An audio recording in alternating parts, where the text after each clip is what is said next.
살아계신 하나님 아버지, 독생자 예수 그리스도를 이 땅 가운데 보내주셔서 우리를 구원하시기 위해 십자가를 지신 주님의 하나님 은혜에 감사드립니다.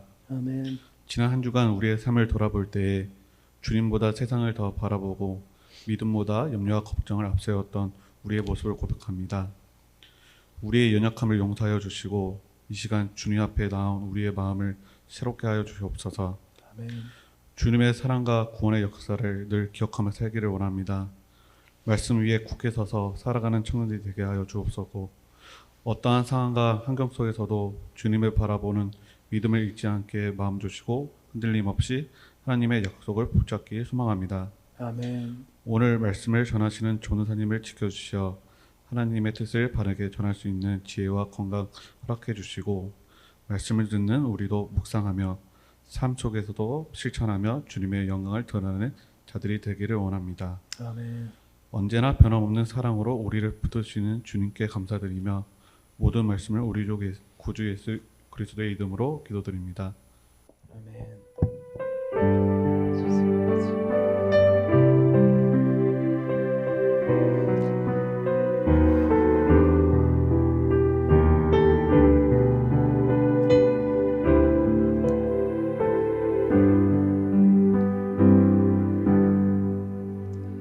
사도신경으로 우리의 신앙을 고백합니다.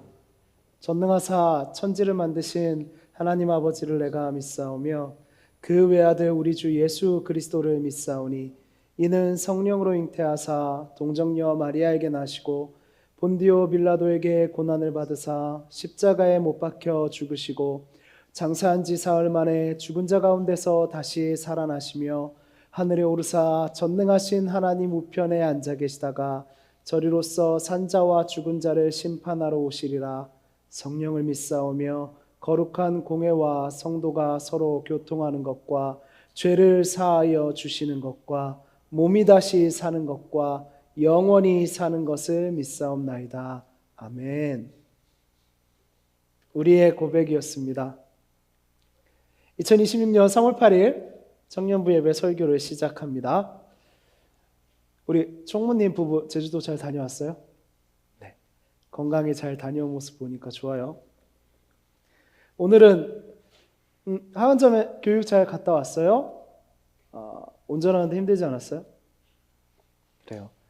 하원자매가 교육 가서 우리 수정자매가 반주 선교 줬어요. 네. 고마워요. 아주 아름다웠습니다. 네, 기대한 것 이상이어서 놀랐어요. 네. 주님 기뻐하시는 찬양일 거라고 생각합니다. 자, 오늘 설교의 제목이에요. 불쌍한 목자 없는 양입니다. 오늘 예배 시간에 하나님께서 우리에게 하시는 말씀은 마태복음 9장 36절에서 38절 말씀이에요. 마태복음 9장 36에서 38절입니다. 저와 여러분이 한 목소리로 함께 읽겠습니다. 시작. 무리를 보시고 불쌍히 여기시니 이는 그들이 목자 없는 양과 같이 고생하며 기진함이라. 이에 제자들에게 이르시되 추수할 것은 많되 일꾼이 적으니 그러므로 추수하는 주인에게 청하여 추수할 일꾼들을 보내주소서 하라 하시니라. 아멘. 사랑하는 청년 여러분, 제가 얼마 전에 여러분과 같은 세대인 한 자매와 이야기를 나눌 기회가 있었어요. 저와 가깝게 지내는 전도사님이 섬기는 교회의 청년이었는데요. 꽤 규모 있는 교회, 이름을 말하면 다 알만한 교회에 다니고 있고, 또 이 자매가 어린 시절부터 바이올린을 연주했어요. 그리고 찬양할 때 그래서 바이올린으로 연주도 하고 또 이름만 들으면 알만한 좋은 대학을 나왔더라고요. 직장도 꽤 큰 회사에 다니고 있고 외모도 뛰어나고 SNS에서 나름 기독교 인플루언서로 활동하고 있는 자매였어요. 이 자매의 삶을 보면 제가 많은 부분을 알고 있거나 한 건 아니지만 이야기를 들어봐도 여행도 굉장히 많이 다니고요. 이런저런 나라들에서 많이 공부도 하고 지내고 했더라고요. 그리고 친구도 많고 팔로워 수도 굉장히 많고요. 삶이 굉장히 화려해 보였어요. 저는 이런 생각이 들었어요. 이 자매와 대화하면서요. 이 자매는 이렇게 다채롭게 사는데 그 중에 뭐가 제일 재밌을까? 그게 궁금한 거예요. 그래서 좀 아이 같고 유치한 질문이지만 물어봤죠. 일주일 동안 자매님이 생각하시기에 가장 재밌던 일이 뭐냐? 이렇게 물어봤어요. 그런데 이 자매에게는 예상치 못한 질문이었나 봅니다. 그 자매가 잠시 웃더니 이렇게 말했어요. 뭐 다 재밌죠. 이렇게 얘기를 하는 거예요. 그런데 조금 더 이야기를 나누다 보니까 갑자기 이런 말을 하는 거예요. 전도사님 사실은요 하면서 한참을 망설이다가 이렇게 말했습니다. 저는 제가 왜 사는지 모르겠어요. 이렇게 말하는 거예요. 그리고 이렇게 덧붙이더라고요. 사실 제가 하는 거 다 재미없어요. 그 이야기를 들은 제 마음이 무거워졌습니다. 여러분, 이 자매만의 이야기가 아닙니다. 요즘 청년들에게서 이런 이야기를 자주 듣게 돼요. 왜 사는지 모르겠다. 뭘 위해 사는지 모르겠다. 어디로 가야 할지 모르겠다. 겉으로는 괜찮아 보이지만 속에서는 방향을 잃고 지치고 마음 둘 곳이 없는 사람들이 너무 많아요.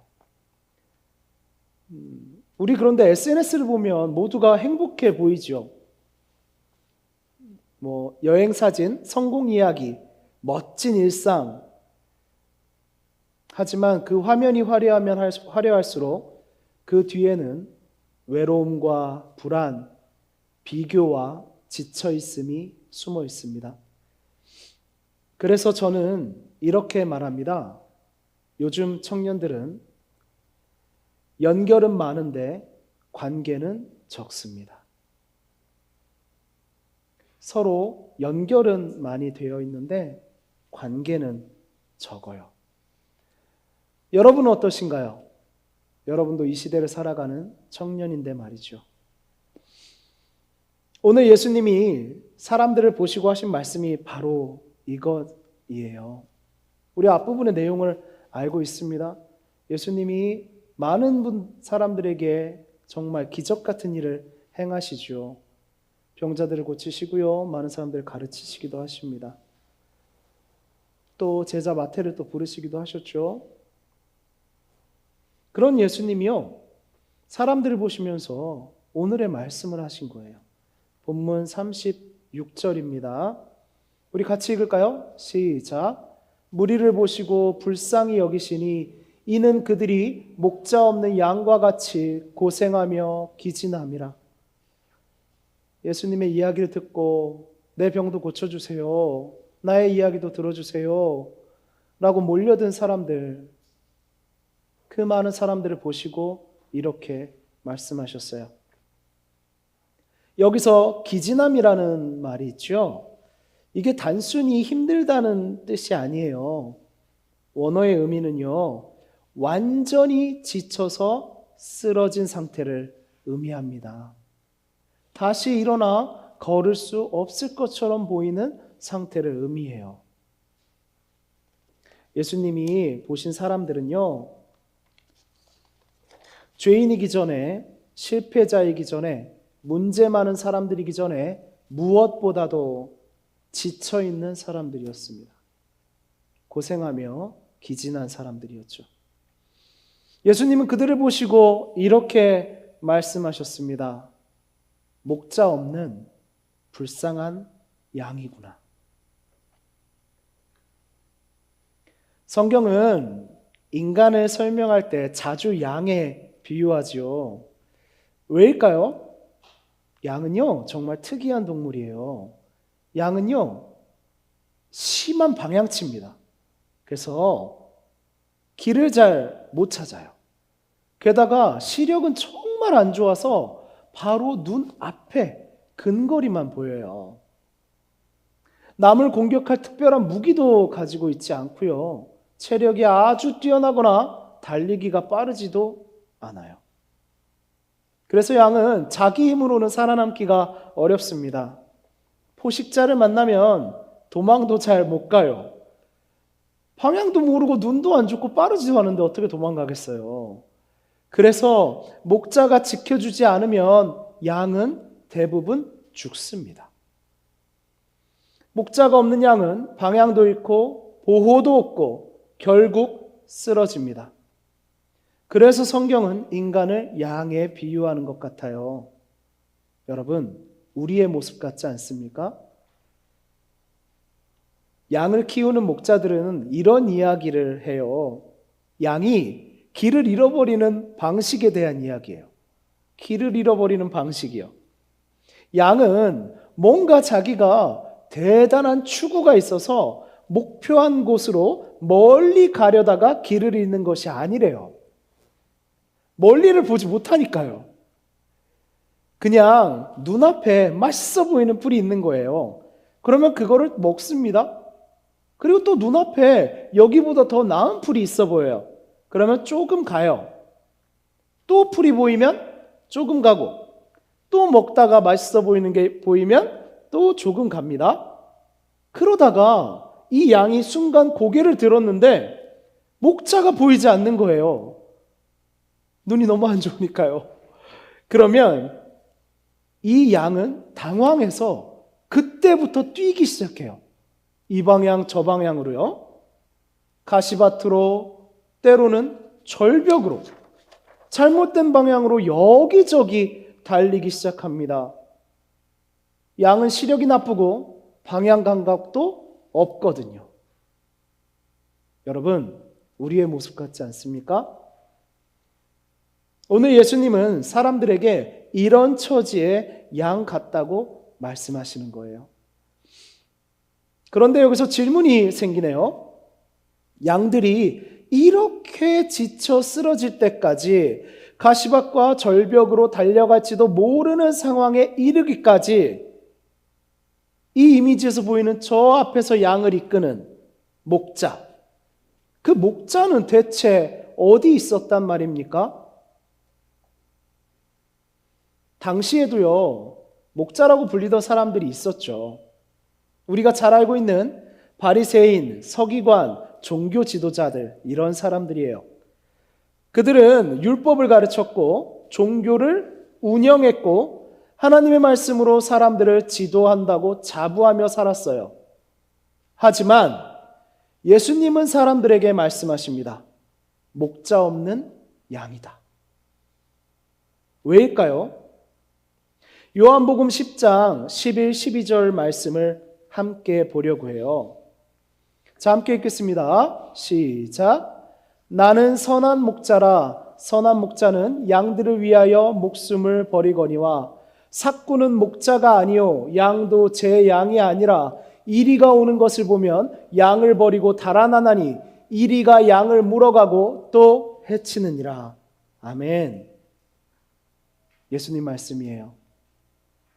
예수님은 나는 선한 목자라. 선한 목자는 양들을 위하여 목숨을 버리거니와, 그리고 이렇게 말씀하십니다. 삭구는 이리가 오면 양들을 두고 도망간다고요.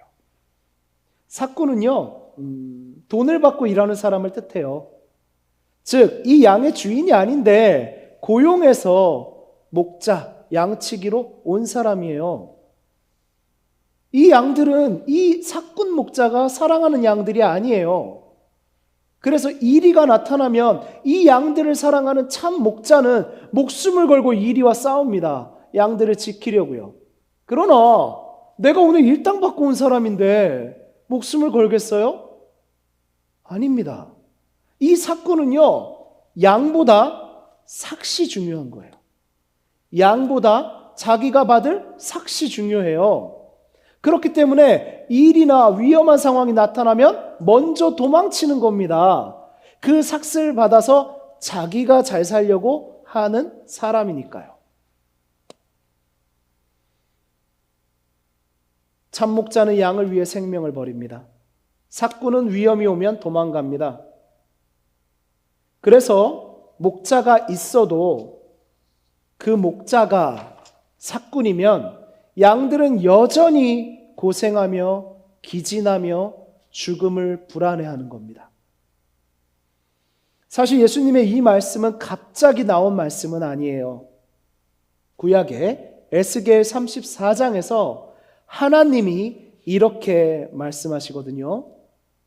이스라엘의 목자들아, 너희는 양을 먹이지 아니하고 자기만 먹는도다. 너희가 연약한 자를 강하게 하지 아니하며 병든 자를 고치지 아니하며 쫓긴 자를 돌아오게 하지 아니하였다. 그래서 하나님이 이렇게 말씀하세요. 내가 친히 내 양을 찾겠다. 아멘. 여러분, 그 약속이 예수 그리스도를 통해 이루어진 것입니다. 하나님이 친히 내 양을 찾겠다. 내 양을 만나겠다. 예수 그리스도를 통해서 이루어졌습니다. 예수님은 참 목자로 우리에게 오셨습니다. 지친 사람을 보시고 불쌍히 여기셨습니다. 죄인을 찾아가셨습니다. 그리고 결국 양을 위해 십자가에서 목숨을 버리셨습니다. 사랑하는 여러분, 지금 우리나라, 이 대한민국의 청년들을 예수님이 보신다면 뭐라고 말씀하실까요? 너희들 목자가 있어서 참 든든하구나, 이렇게 말씀하실까요? 아니면 오늘 본문처럼 목자 없는 양 같구나, 불쌍하다, 이렇게 말씀하실까요? 지금 한국 청년들의 현실은 우울증 증가, 극단적 선택의 증가, 관계의 단절, 고립, 교회로부터의 이탈에 처해 있습니다. 많은 청년들이 고생하며 기진해 있습니다. 하나님이 이 땅의 청년들을 버린 건 아닐까요? 여기에서 우리의 시선을 바다 건너 먼 나라로 옮겨볼까 해요. 그 나라는 바로 영국입니다. 여러분 혹시 영국 교회가 망했다라는 말 들어보신 적 있으세요? 제가 지금부터 설교할 이 부분은 청년부 단톡에 올린 영상과 관련이 있거든요. 다 보셨을 거라고 생각해요. 영국은요, 세계 선교의 굉장히 중심인 나라였어요. 그런데요, 영국 교회가 위기라는 말이 들려옵니다. 많은 사람들이 교회를 다 떠나고요, 그 오래된 문화재에 가까운 교회 건물들, 여러분 여기가 어디라고 생각하시나요? 뭘로 보이세요? 클럽 가보셨어요? 네, 그랬군요. 그렇죠. 클럽 맞습니다. 공연장처럼 보이기도 하고요. DJ가 푸처 핸즈업을 외치고 있어요. 네. 이곳은요, 역사가 깊은 교회 건물입니다. 교회들이 다 문을 닫고요, 그 교회 건물들은 클럽, 술집, 레스토랑 등으로 팔려나가고 말았어요. 그게 영국의 현실입니다. 그래서 교회의 위기를 이야기할 때 영국 교회 얘기를 많이 했어요. 어떤 분은요, 이 영국 교회의 이야기를 듣고 이래서는 안 되겠다, 대한민국 교회도 저렇게 되겠다, 내가 살려보겠다 라고 부르심을 받았다는 분도 있어요. 그 정도로 영국 교회의 위기 이야기는 많은 사람들에게 화제되고는 했죠. 한때 세계 선교의 중심이었던 영국 교회가 완전히 무너졌다고 사람들이 말했어요. 청년들의 교회 출석률이요, 4%까지 떨어졌어요. 4%면 그냥 거의 사라진 수준이죠. 청년들이 이런데, 청년들이 교회에 4%도 채 남지 않았는데 앞으로 미래 세대 영유아부가 있겠나요? 유치부, 초등부, 중고등부가 있겠나요? 없었어요. 그러니까 영국 교회는 끝난 거죠. 다음 세대가 없어요. 영국 교회 사라졌다, 이렇게 말했습니다. 그런데요, 최근에 놀라운 변화가 일어났습니다. 청년들의 교회 출석률이요, 16%까지 올라갔어요. 와우. 그리고요, 특히 교회는 보통 자매들이 많다고 하죠. 그거는 영국도 비슷했거든요. 특히 젊은 남자 청년들은 21%까지 올라갔어요. 무려 5명 중에 1명 이상이 교회를 다니고 있어요. 이게 2025년의 이야기예요. 그래서 아직도 영국교회 회복을 모르시는 분들이 많아요. 영국교회 위기라는 얘기를 아직도 해요. 누구도 예상하지 못했죠. 이제 종교의 시대는 끝났다고 말했어요. 요즘 누가 하나님 믿느냐고 조롱했습니다. 영국 사람들 특유의 그 거칠고 약간은 잔인한 듯한 유머가 있거든요. 그 유머의 소재가 된 게 교회였어요. 그러나 사람들의 예상은 틀렸고 영국 교회는 다시 부흥하고 있습니다. 어떻게 이런 일이 일어났을까요? 교회는 끝났다. 대표 사례였던 영국이 말이에요. 한국교회 위기다라고 할 때 영국의 사례로 한국교회는 더 위기를 맞을 거다라고 이야기를 하곤 했어요. 어떻게 이렇게 됐을까요? 이것을 보고 마음 아파서 내가 어떻게 해보겠다라는 사람들의 노력으로 이렇게 됐을까요? 연구자들이요, 이 신기한 현상을 연구하고 공통적으로 말하는 이유가 있어요. 그 이유는 청년들이 진짜를 찾기 시작했기 때문이에요. 진짜요. 가짜에 지친 청년들이 진짜를 찾기 시작했습니다. 지금 청년들이 찾는 것은 성공도 아니고 돈도 아니고 화려한 프로그램도 아니에요. 청년들이 찾는 것은 진짜 사람입니다. 진짜 관계입니다. 진짜 사랑입니다. 청년들의 삶에는요, 풍요만큼 가짜가 넘쳐납니다. SNS 속의 단편적 이미지 안에는 화려한 필터, 연출, 포장이 가득합니다. 하지만 사람들은 알게 되었어요. 그것이 진짜가 아니라는 것을 말이죠. 그리고 그 세계를 이룰 수 없다는 것도 알게 되었어요. 그 안에서 동경을 받고 그 안에서 추앙을 받던 사람들은 진짜 목자가 아니며 그 세계 안에서 청년들은 고생하며 기진하고 만다는 것을 알게 되었어요.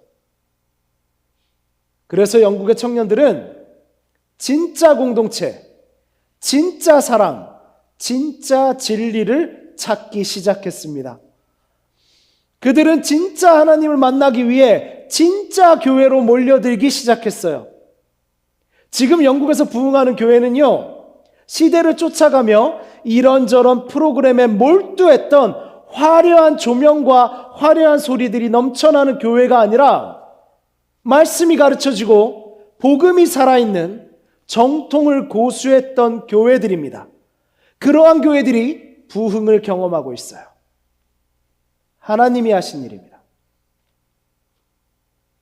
이제 우리는 중요한 질문 앞에 서야 합니다. 여러분, 만약 지금 이 시간, 바로 지금부터 우리에게도 영국 같은 일이 일어난다면, 한국의 많은 청년들이 다시 교회를 찾기 시작한다면, 저 문을 두드리며 몰려들기 시작한다면, 한국 교회는 준비되어 있을까요? 우리는 준비되어 있습니까? 상처 입은 사람이 오면 우리는 품을 수 있을까요? 지친 사람이 오면 우리는 위로할 수 있을까요? 방황하는 사람이 오면 우리는 그와 함께 걸어줄 수 있을까요? 여러분, 오늘 본문에서 예수님은 이렇게 말씀하십니다. 추수할 것은 많되 일꾼이 적다. 일꾼이 적은 겁니다. 그동안 교회의 위기, 요즘 청년들은 안 돼. 요즘 교회에 올 사람들이 없어. 요즘 애들은 왜 이렇게 진지함이 없어? 요즘 애들은 배가 불러서 그래. 우리가 전도할 대상이 어딨어? 이런 얘기 들어보셨죠? 하지만 예수님을 말씀하십니다. 사람이 없는 것이 아니라 일꾼이 적다라고 말입니다. 목자가 없는 겁니다. 이 땅에 청년이 없는 것이 아닙니다. 일꾼이 적은 겁니다. 진짜가 적은 겁니다. 사꾼이 너무 많다는 겁니다. 문제는 단지 교회의 숫자가 아닙니다. 사람을 관리하는 자는 많은데 사람을 품는 일꾼이 적습니다. 자기를 드러내는 목소리는 많은데 한 영혼을 위해 울어주는 사람은 적습니다. 야단치는 목소리는 많은데 그 사람과 대화하는 목소리는 적습니다. 우리는 하나님의 한국교회를 다시 일으키실 때를 준비해야 합니다. 부흥에 합당한 교회가 되어야 합니다. 교회마저 사꾼이 되어 더 이상 청년들을 아프게 해서는 안 됩니다. 여러분, 오늘 말씀은 우리에게 단순한 위로가 아닙니다. 여러분을 향한 부르심입니다. 예수님은 지금도 목자 없는 양 같은 사람들을 보고 계십니다. 그리고 이 자리에 있는 여러분에게 질문하십니다. 누가 저들을 위해 가겠느냐?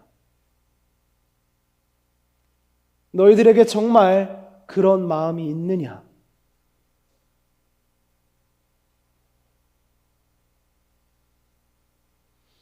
여러분의 친구, 여러분의 학교, 여러분의 직장, 그곳에는요, 목자 없는 양들이 있습니다. 고생하며 기진한 양들이 있습니다. 그리고 하나님은 어쩌면 여러분을 통해 그들을 돌보고 싶어 하십니다. 여러분에게 묻겠습니다.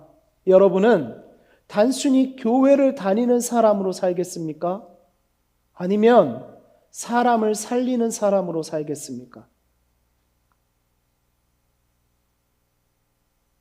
여러분이 누군가의 이야기를 들어주고 누군가를 위해 기도하고 웃는 자와 웃고 우는 자와 울어준다면 여러분은 그 사람에게 참 목자를 전하는 따뜻한 손길이 될 수 있습니다. 사랑하는 여러분, 세상에는 여전히 목자 없는 양이 너무 많습니다. 그리고 예수님은 오늘도 그들을 보시며 불쌍히 여기십니다. 그리고 오늘 예수님은 여러분에게 말씀하십니다. 추수할 일꾼을 보내어달라 기도하라. 예수님의 우리를 향한 긍휼은 기도로 이어지고 기도는 일꾼의 부르심으로 이어졌습니다. 예수님의 긍휼을 본 사람은 결국 예수님의 일에 부름받게 됩니다. 여러분은 참 목자를 달라고 기도하시고 그리고 누군가에게 든든한 목자가 되게 해달라고 기도하십시오. 여러분을 통해 한 사람이 살고 한 영혼이 돌아오고 한 공동체가 살아나는 그 역사가 일어나기를 주님의 이름으로 축원합니다. 설교를 마무리할 시간이네요. 한 가지 이야기를 나누며 설교를 마치려 합니다. 무척 흥미로운 이야기예요. 목자들 사이, 양을 치는 사람들 사이에는요, 오래전부터 전해 내려오는 전설 같은 이야기가 있어요. 어떤 목자에게 자꾸 무리를 떠나는 양이 있었대요. 그러니까 자꾸 도망을 치는 거예요. 아까처럼 눈앞에 풀을 보고 조금 더 가다가 조금 더 가다가 조금 더 가다가 자기가 고개를 들고는 내가 어디에 있지라고 놀라서 마구 뛰어서 어디나 가버리는 거죠. 때로는 구덩이에 빠진 걸 꺼내오기도 하고 때로는 절벽으로 떨어지려는 걸 잡아오기도 하고 그랬습니다. 목자가 그래서 아무리 야단도 쳐보고 이름도 붙여주고 불러도 그 양은 계속 멀리 가려고 했어요. 목자는 몇 번이나 또 찾아왔지요. 다시 데려오고 또 데려오고 또 데려왔습니다. 그래도 그 양은 계속 어딘가로 떠나려 했어요. 어느 날 목자는 결심합니다. 그리고 그 양의 다리 하나를 부러뜨려요. 이 이야기를 처음 들으면 좀 잔인하게 들리죠? 하지만 양을 키워본 목자들은 이 이야기를 듣고 말합니다. 이것은 양을 해치기 위한 행동이 아니라 살리기 위한 행동이라고 말을 해요. 다리가 부러진 양은요, 혼자 돌아다닐 수 없습니다. 그래서요, 목자는 그 다리가 부러진 양을 어깨에 메고 다니며 생활하기 시작해요. 무척 무겁고 힘들겠죠. 목자도 굉장히 불편할 겁니다. 그렇게 함께 있는 시간 동안에요, 양은 목자의 눈빛을 그 좋지 않은 눈으로 가까이 보게 되고, 목자의 목소리를 듣게 되고, 목자의 냄새를 알고, 목자의 존재를 알게 됩니다. 그리고 시간이 지나 그 부러진 다리가 다 나으면 그 양은 더 이상 목자를 떠나지 않습니다. 더 이상 위험한 곳으로 혼자 나가 죽을 처지가 되지 않습니다. 왜냐하면 양은 이제 알기 때문입니다. 목자가 없으면 자기가 방향을 알 수 없다는 것을 말이죠. 사랑하는 청년 여러분, 혹시 여러분의 인생에 이해되지 않는 시간이 있습니까? 계획이 무너진 시간, 아무리 기도해도 응답되지 않는 시간, 아무리 지혜를 구해도 도무지 모르겠는 시간, 길이 막힌 것처럼 느껴지는 시간, 혹시 여러분의 다리가 부러진 것처럼 앞으로 나가기가 무척 아프고 어렵나요? 그때 우리는 묻습니다. 하나님, 왜 이러세요? 저한테 도대체 왜 이러세요? 하지만 여러분, 하나님은 여러분을 버리는 것이 아니라 어깨에 매려고 멈추게 하시는 것일 수 있습니다. 우리가 자꾸 절벽으로 갈까봐, 우리가 가시밭길로 갈까봐 우리를 멈추게 하시고 자신의 어깨에 매려고 하시는 것일 수 있습니다. 하나님은 우리의 참 목자이시기 때문입니다. 성경은 이렇게 표현합니다. 그가 그 양을 어깨에 메고 기뻐한다. 여러분, 하나님은 여러분이 완벽해서 사랑하는 것이 아니라 여러분이 자기의 양이기 때문에 사랑하십니다. 그래서 여러분이 멀어져도 넘어져도 방황해도 하나님은 여러분을 반드시 찾으십니다. 오늘 본문에서 예수님은 사람들을 보시고 불쌍히 여기셨잖아요. 이 말은요, 이 불쌍하다는 말은요, 단순한 동정을 표현하는 말이 아닙니다. 이 말의 뜻을 깊이 새겨보면요, 창자가 뒤틀리고 움직일 정도로 마음이 아픈 상태를 의미합니다. 그냥 나는 괜찮은데 쟤는 불쌍해가 아니라 이 단어의 뜻은 내 창자가 움직이고 내 창자가 요동치고 꼬일 정도로 내가 아프다는 뜻입니다. 네가 너무 불쌍해서 내가 아프다예요. 사랑하는 여러분, 예수님은 우리의 실패를 보시고 우리의 연약함을 보시고 목자 없는 우리들을 아파하신 겁니다. 그래서 우리의 아픔을 다 지셨고 그렇게 죽으셨고 부활하셨습니다. 오늘도 우리를 부르시고 우리 안에 계셔서 이 시간 말씀을 듣게 하셨고 그리스도의 공동체가 되게 하셔서 함께 서로를 다독여주며 주님을 바라보는 주의 교회가 되게 하셨습니다. 예수님이 우리의 참 목자가 되어주셨습니다. 예수님이 우리를 어깨에 메셨습니다. 아멘. 사랑하는 여러분, 우리도 한때 목자 없는 양이었죠. 목자 없는 양이었습니다. 갈 바를 알지 못했어요. 눈앞에 조그만 맛있는 것이 보이면 한 발짝 한 발짝 가다가 길을 잃어버리는 존재였습니다. 우리 눈도 안 좋고 방향도 몰랐어요. 그런데 예수님께서 여러분을 찾으셨습니다. 애타게. 그리고 여러분을 어깨에 메셨습니다. 이제 예수님이 걸으세요. 여러분을 버리지 않으셨습니다. 예수님이 십자가를 지고 걸으신 길은요, 우리 모두를 지시고 걸으신 길입니다. 그렇다면 이제 우리의 차례입니다. 여러분 둘러보십시오. 우리 주변에 목자 없는 양들이 너무 많습니다. 너무 많아요. 화려해 보이고 나보다 나은 것 같고 조금만 깊이 있게 그 사람을 바라봐 보십시오. 목자 없고 방황하고 사실 저는 아무것도 재밌지 않아요 하는 사람이 너무 많습니다. 외로움, 우울, 방향상실, 많은 청년들이 어디로 가야 하는지를 모르고 있습니다. 여러분의 친구들, 여러분의 학교, 여러분의 직장, 그곳에서 목자 없는 양들에게 손을 내밀어 주십시오. 하나님은 여러분을 통해 그 양들을 찾고 계십니다. 참 목자를 만난 사람이 목자 없는 양을 외면할 수는 없잖아요. 이번 주에 우리 결단합시다. 한 사람을 위해 기도하십시오.